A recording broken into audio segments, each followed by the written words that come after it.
welcome to my first Coffee Chats YouTube video podcast thing. I'm here with Sam Elle. She's a YouTuber who I found through a group chat on Facebook, and we're just going to talk to her about sort of her life and her channel and everything. So, start off, what are 3 fun facts about you? Okay, so number 1, I'm from New York City, so this is something that really surprises people, that I'm the biggest fan of country music. Like, I love country music so much, and not many people like it, but I think everyone should try it out, because I thought I didn't like it, and then I gave it a try, and now I'm obsessed. Another fun fact would be is the palms of my hands and the bottoms of my feet, they're orange. Because I ate way too many carrots and like butternut squash and like orange foods. So like even my doctor has said, Sam, stop eating orange foods because your skin is just gonna stay orange if you like continue doing this. So yeah, so I've been like permanently orange. You can't really tell, but yeah, if you compare my hand to someone else's, you'll be like, what is wrong with that girl? That's really fun. And then my last fun fact is I always carry around a pack of gum, because one of my biggest fear is that like I have bad breath. So like I will just be constantly chewing gum just so like I'm making sure that, okay, I don't have bad breath. But like that's just been something I think I've had also for years. So I've been carrying like loads and loads of gum around me, like in every single pocket of my jackets, like jeans, like there's gum. Yeah. I kind of hate that I made people do the fun facts because it's like the hardest thing ever to come up with. I literally spent like 10 minutes deciding on mine. But mine are that I play the flute. I mean, I don't really play it that much anymore, but like I play it. I study criminology and I have a dog. So yeah. Ooh, those are fun. Yeah, I feel like yours were more interesting. Yeah. Okay. I was trying so hard. I was like, oh my god, I need to make myself sound interesting because I can't just like be boring. And I'm like, okay, let's think of unique things. So then like that's what I came out with. I'm gonna have to do them every week now that I've made it into a thing. I'm gonna have to come up with. Oh yeah, that's gonna be hard. I'm so sorry. But like, I feel like it's kind of awkward if I'm just like, tell me facts about you and then I don't say anything. Yeah. Okay. So I said that you were a YouTuber and stuff, but if you could tell us a bit more about what you do, so like where you went to school, maybe what you did at school, your job, your YouTube. Yeah. So I started so I transferred school. So I started off as a chemistry major at Wesleyan University. Then I realized I really like food and I want to like apply, and I still like science, but I wanted to figure a way to mesh those two together, and Wesleyan didn't really have what I wanted. So then I transferred to Cornell, and there I studied food science. So there I was open to the world of what exactly food science is. And for those who don't know, it's basically like everything you can imagine that goes into like a food product, like in a supermarket, like the science behind it, like the physical aspects, the biology, the chemistry. There's a lot that goes into a product that most people don't even think about. And that really exposed my eyes to that. And now I'm still at Cornell, but I'm doing a PhD at Cornell, and I'm focusing in on like food microbiology. So that's more of something bacteria. So there's pathogens that a lot of people are probably aware of, like E. coli, like Salmonella, Listeria, like studying those, as well as other organisms that won't necessarily make you sick, but will spoil your food. So that's what I do for so that's what I'm doing right now in grad school. In terms of YouTube, I started that this past year, February of 2019. No, 2020. It's 2020. Holy moly. I'm losing track of the time and days and years. Like, it's okay. I feel like this shit doesn't really exist. Right? Exactly. But yeah, so I started my YouTube this past year, so not too long ago. And it was kind of to just have a hobby alongside grad school, just because like everyone, I'm sure like school can get hard, and especially when quarantine is when it was quarantine, you couldn't really hang out with friends and there's really not much to do. So I just had that extra free time that I would usually spend socializing. So I was like, why not start a YouTube channel? So I just did it kind of as a hobby, and it still is a side hobby of mine just because I'm a full-time grad student and I work for a startup. So those 2 things really take up my time, and I do YouTube just as something to kind of relax my brain instead of like watching TV or such. Yeah. I think you've done like really well with your channel, and seeing as you only started it in February, like you've grown really well. So well done. And also your like I've never really heard of anyone doing that sort of degree or stuff in school, so that's really interesting. Yeah, not a lot of schools actually offer that in the States or also in the world. Like there are only a couple schools that have that major. So yeah, it's a very niche major, I would say. Yeah, that's cool. That's really interesting. So are you with the startup, is that sort of what you're hoping to go into, sort of thing? Yeah, so with the startup, what I love about working with startups is that you get to wear so many hats, right? Because you're working with a small group of people and there's always so many things going on. So I like that aspect of a startup, but I think um after I graduate, I definitely want to work for a larger company so I can really understand the systems and processes they have in place and then move all my learnings to a startup. But like long term, I definitely want to be more in a smaller size company like a startup. I just think it's fascinating. It's really fun to work in. That's cool. And then what has your highlight of this week been? Okay. It hasn't happened yet, but I'm going home this past weekend for Father's Day, and I'm so excited about because I haven't seen my parents since the beginning of quarantine. Just because, like, so I know it's crazy. Just because it wasn't, I wouldn't say it's not safe to be in New York City, but New York City is like the epicenter of like where everything was happening. So, and the regulations have been lifted like 2 weeks ago or a week ago. So now, yeah, so I decided to just go home for Father's Day. So I'm super excited for that. That was very exciting. How fun. I think mine's probably been I finished my last assignment of my first year of uni. So now I'm on my summer break. Like, oh, I'm so jealous. Yeah. So, what do you have planned for the summer?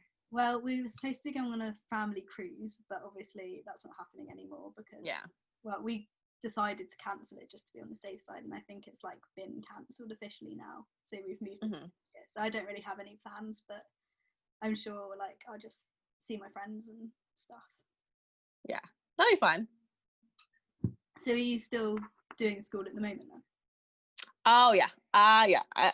It's basically school is similar to a 9 to 5, but not really. It's like longer than a 9 to 5. You're kind of working around the clock, and I'm constantly refreshing my email. So yeah, I'm still doing school during the summer. So during the summer, we don't have classes, but we still do research. Okay. Yeah. I mean, that's kind of good because it gives you something to do. Yeah. Like, yeah. This is my first day off, and I'm already like, I'm literally like redecorating my room, so I have something to do starting next week. Nice. Yeah. Okay, so what you've already kind of covered this question about what made you decide to start your channel, but like, did you have any inspirations or like anyone that you really thought, oh yeah, I want to do that sort of because of them? Honestly, it's one of those like stories that everyone has heard before where like, oh, when they were younger, they were watching YouTube and they've always wanted to start a YouTube and they never got around to it. Yes, I have the same story. Like, so like everyone else, I grew up watching like Shane Dawson, Jenna Marbles, like all those OG YouTubers. I love them and I still watch them to this day. But and even when I was younger, I would make random music videos with my siblings, but we'd never post them because they're so embarrassing. And I don't even want to look at that footage because it's probably the worst thing ever. But yeah, so it's just like something that's been on the back of my mind for years and years now, and I decided to just pull that trigger, I guess, this past year. So I work with my sister on it. So it was kind of like, so we both wanted to do a YouTube, but then she realized she didn't really want to be like the face of YouTube. She would rather be kind of on the back end of it. So she is helping me out with the YouTube stuff just because like there's only so much I can handle, and she helps me a lot with that. Yeah, so it's kind of a way for me to also just work with my sister, really just bond with her, as well as just like a creative outlet for me during school. Yeah. What was I going to say? I had something in my mind while you were talking. I was like, what? I can't remember. Okay. So one thing that I've been watching on your YouTube, I saw it when you were like posting it in the Facebook group. I was like, oh, that's such a cool idea. I haven't really seen that before. Is your quarantine dating series? Like, that's like such an original idea. Like, how did you come up with it? It's so cool. Oh my God. Okay, so I'm a sucker for rom-coms. Like, I love any kind of romantic comedy, like movie or show. Like, because in my head, I'm just like, wow, wouldn't that be amazing if that's how I had a meet cute with my future husband, boyfriend, So, you know, I've been like, yeah, and from the very beginning, I love Disney princesses. So, like, in my mind, I have an idea of how relationships should start and work, and like they're beautiful and whatever. But I've also had like, there's also like other dating shows out there, like The Bachelorette. What was the other one when everyone was in pods on? It was on Netflix. Yeah, I watched it. It was really good. I can't You remember. know what I'm talking about? Yeah, yeah, yeah. There's that show, and then like Too Hot to Handle. So there's so many different like type of dating shows, and I'm just like, wait. I personally enjoy the dating, going on dates, and with quarantine, I was like, I'm not gonna stop dating just because we're in quarantine, but I have to find a way to like continue going on dates. So I decided, why not do a love it like quarantine type of series where I go on Zoom dates with all my dates. So I just wanted to clarify also that like I don't record like all my dates, and all my dates that are recorded, they need consent and they wanted to do it. And it's not like, oh my, I won't go on a date with you unless you like film with me. Like, no, that is not the case. Because like there's some people who think that for some strange reason. I'm like, no, are you crazy? Like, I would never just force someone to be in a video with me. Yeah. But there has been willing participants, and I'm like, sure, why not? It sounds fun. And yeah, so then with this series, I wanted to find like creative ways to do dates instead of the classic like question answer type of thing, just because like, yes, we can do that, but like I can only do that for so many times before I start repeating myself, and I'm just like, I get bored.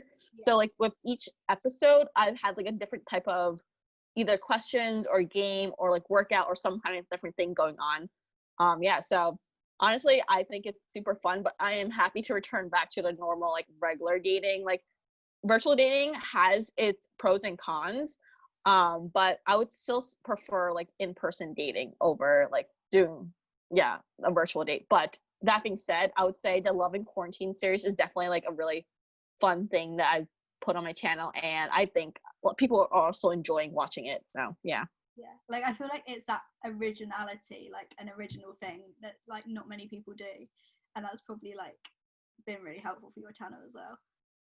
Yeah, I mean, like, because like I'm also the provider of stories for a lot of my friends, because a lot of my friends are in relationships, so they're living vicarious through me. So I'm just like, why not watch me on a date so you don't have to just hear about it. So yeah, that was also a big part of it. Yeah, the workout one I thought was really interesting, because like, when would you ever think, oh, I know, let's do a workout for our first date? But it actually worked like really well because you're actually like doing something. Yeah, it was really fun. I would highly recommend it for people. Yeah, even in person, like I would say like doing a workout class with person, I've done that before, and that's also really successful, I would say. Yeah, I feel like activities are just good for any sort of like, even if it's a friendship, like rather than you don't end up just like sat there awkwardly like. Yeah, because that also helps avoid like the awkward silence, like it, because then you have something to talk about afterwards too, because like, oh, that workout was like blah blah blah, like, so highly recommend an activity-based date. Yeah. Good. Okay. So actually on to our last question. And that is, it's going to be, what's the best advice you've ever been given? But I changed it to, what's the best dating advice you've ever been given, seeing as that's what we've been talking about. So I would say probably, this is kind of cheating because it's kind of two things, but like, know your self-worth and don't set your expectations too high, just because you can easily go into the dating scene and then feel rejected, because like you're gonna feel rejection, like here, like there's no way to avoid that if you're putting yourself out there. But at the end of the day, you have to be confident in who you are, and know that just because someone rejects you is not a reflection on you. Just because someone ghosts you, just because like something happened and it didn't work out, it is not a reflection of you, and it just wasn't the right match. So that's something I think I had to learn over the past couple of years, just because like I would really take it to heart when something just didn't work out, because I'm like, oh my god, what did I do? But that's not the question you should be asking. It just means that it wasn't meant to be, and you should just really know that you're perfect the way you are. I mean, of course, everyone has their flaws, but like you shouldn't change yourself for anyone else. So just making sure to know your self-worth and to just don't set high expectations. Yeah. It's an expectations one is so important, especially like with social media and everything. You see all these like couple goals, like you're like, oh my god, yeah, that's what it's going to be like for me, but like no, with them it might not be like that. Yeah, and I don't think it helps that like I'm a consumer of rom-com, because that's exactly not how relationships work. That's just a picture perfect version. So yeah, I would say definitely be more realistic with your expectations. Yeah. That's very good advice. Okay, so that's everything I wanted to talk to you about today. It's been like so fun. I'm actually really glad that like I chose you as the first person to do this with. This is going to be a fun series. I'm excited to see this and see like who else you interview. Yeah, I think I'm interviewing a girl called Devin next week if she can do it. So I'm really excited about that. Okay. Yeah, I'm very excited. Thank you very much for coming on and talking to me. You're so welcome. I had fun doing this. Yeah, Good. Thank you. You're so welcome. Bye. Bye.